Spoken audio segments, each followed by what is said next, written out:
The break room had a window that didn't open. Maren had eaten her lunch under that window for 3 years. Same chair, same corner. Far enough from the door that no one stopped to talk. Close enough that she could hear them not stopping.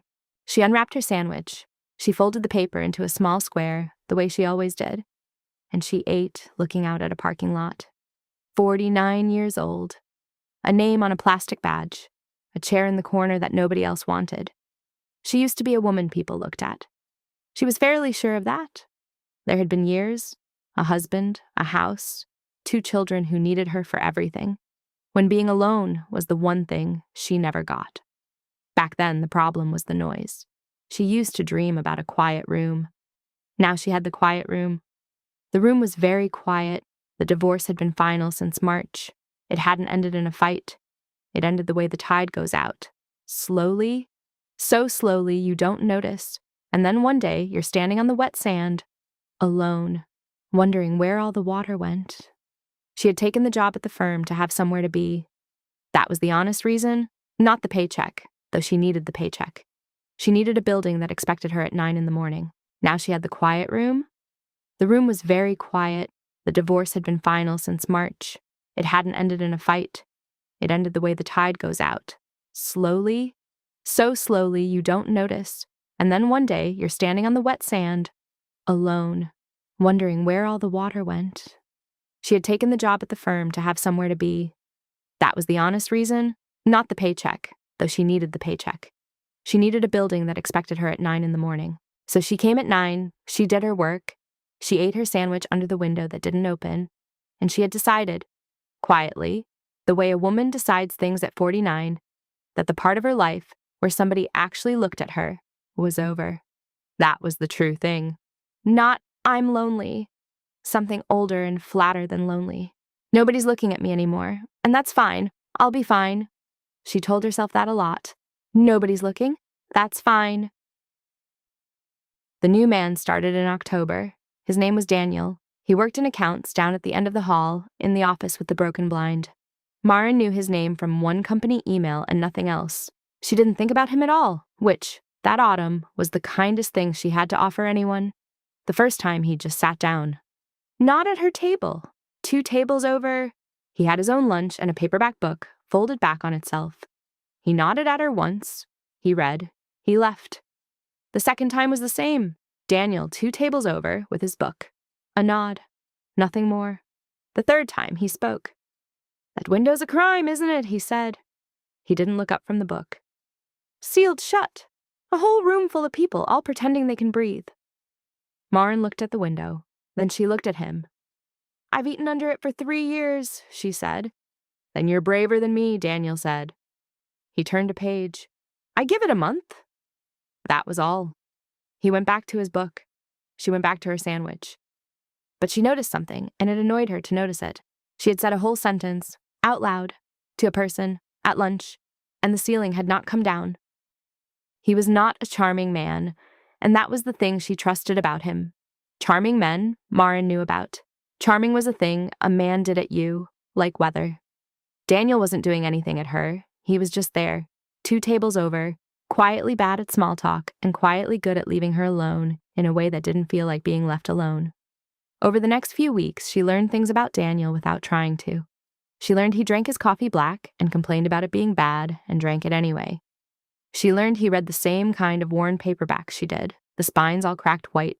She learned he had a daughter, away at a college 3 states off.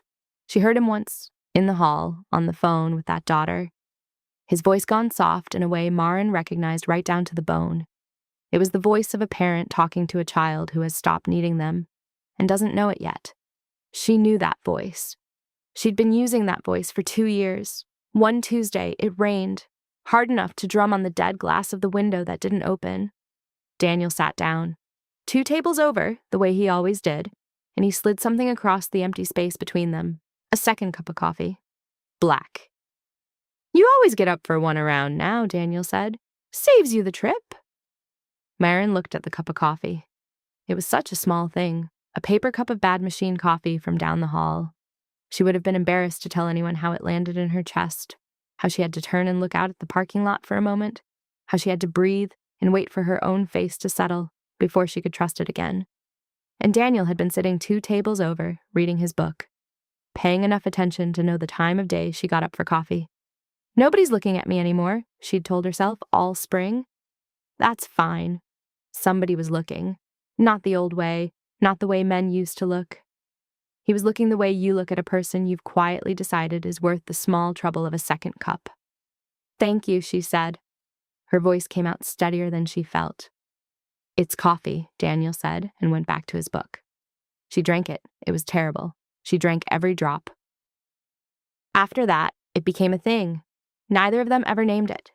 The 2 cups of coffee, the 2 tables, the window that didn't open. Some days they talked, most days they didn't, and the not talking turned out to be its own kind of company. The kind she'd forgotten was even possible, where you can sit near another person, in silence, and not be performing one single thing for them. And slowly, Maren started doing things she hadn't done in a long while. She noticed one morning that she'd put on the good earrings, the ones from the back of the drawer. She told herself it meant nothing. She kept doing it. She caught herself another morning choosing a sweater because it was a color she loved, and not because it was simply fine. She stood in front of the mirror a little longer than the sweater needed her to. That was the part she couldn't have said out loud to anyone.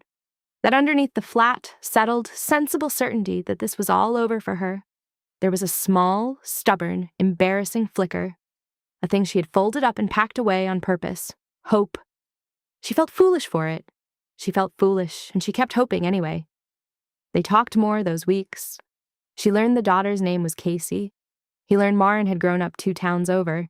He learned she could fix most things in her own house herself and was proud of it. He didn't offer to fix them for her. He just said, good, that's a good thing to be able to do. One Friday, Daniel closed his book, and he didn't open it again. There's a place, he said. Does a good soup. Not here. A real restaurant. Real chairs. He turned his coffee cup slowly in his hands. You could eat your lunch somewhere with a window that opens. For once. Maren felt the old reflex come up fast. The reflex that had kept her safe all spring. The one that said, no, thank you, I'm fine. I have my quiet room. I don't need anything. She heard herself say, okay. She watched Daniel's face do something careful and pleased. And she thought, oh, there it is. I'm in trouble now. The trouble wasn't Daniel. The trouble showed up 3 weeks later, on a Sunday, in her own kitchen, in her own handwriting. She was paying the bills. She did the bills at the kitchen table with the radio turned low. She'd done it alone for 2 years now.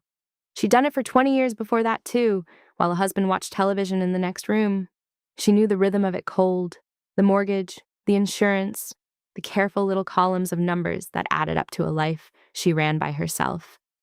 And it landed on her all at once, the way the tide had gone out in March, all at once. She had built this quiet, balanced, careful, solitary life. She had stood out on the wet sand alone, and she had not drowned. She paid her own mortgage. She fixed her own sink. After a whole lifetime of holding everyone else up, the husband, the children, the house, she had finally become a woman who could hold herself up.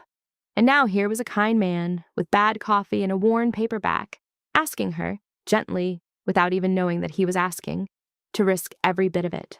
Because Maren knew how the story went. She had lived this story before. You let someone in.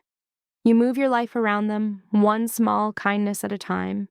You make yourself a little smaller so that he fits.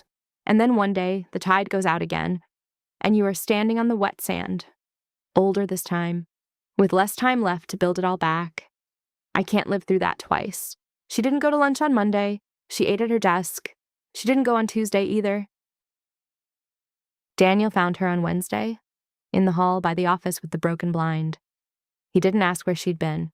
He didn't perform being hurt at her. Daniel just stood there with his hands in his pockets, and he waited, the same way he'd waited 2 tables over for 3 months. I'm not good at this, Maren said finally. I should just tell you that. I had a whole life once. I gave it everything I had, and it's still... She stopped. She made herself keep going. I have only just gotten to the place where I can stand on my own 2 feet. I worked so hard to get here, and I am frightened that if I let you matter to me, I'll lose it.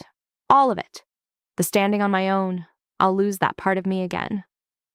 It was the most honest thing she had said to anyone in years. She braced for him to fix it, to make her a promise, to make it all sound small and easy. Daniel didn't do any of that. "Yeah," he said, slowly, like he was turning the word over in his hand. "My wife and me, near the end of it, I made myself so small to fit that marriage, I forgot what shape I used to be. When it ended, I swore I would never do that again. Never fold myself up like that, for anybody." He looked at her.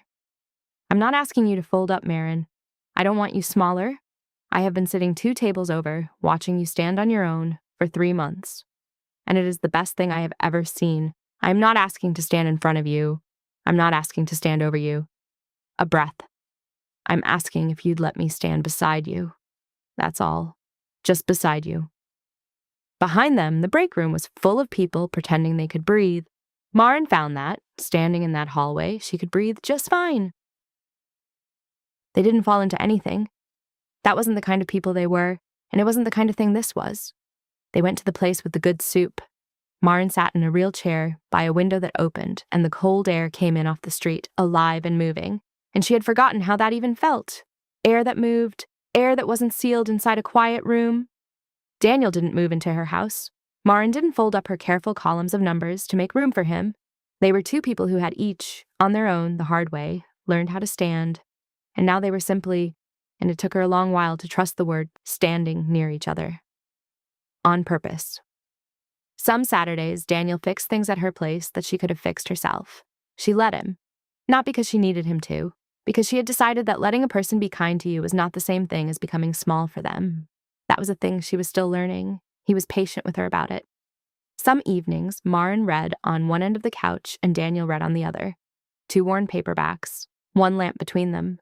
And the silence in the room was the good kind, the company kind. She thought sometimes about the woman who used to eat 3 years of sandwiches under a window that didn't open. The woman who had decided, very quietly, that nobody was going to look at her again, that it was over. She wanted to tell that woman something.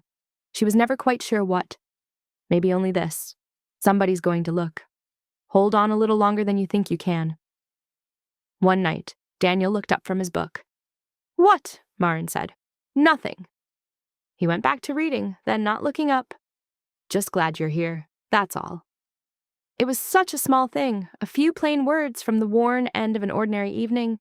She had to look at the lamp for a moment. She had to breathe. She had to wait for her own face to settle before she could trust it. And then she said, "Me too." She meant it more than she had meant anything in a very long time. Somebody was looking at her, and it was so much better than she had ever expected.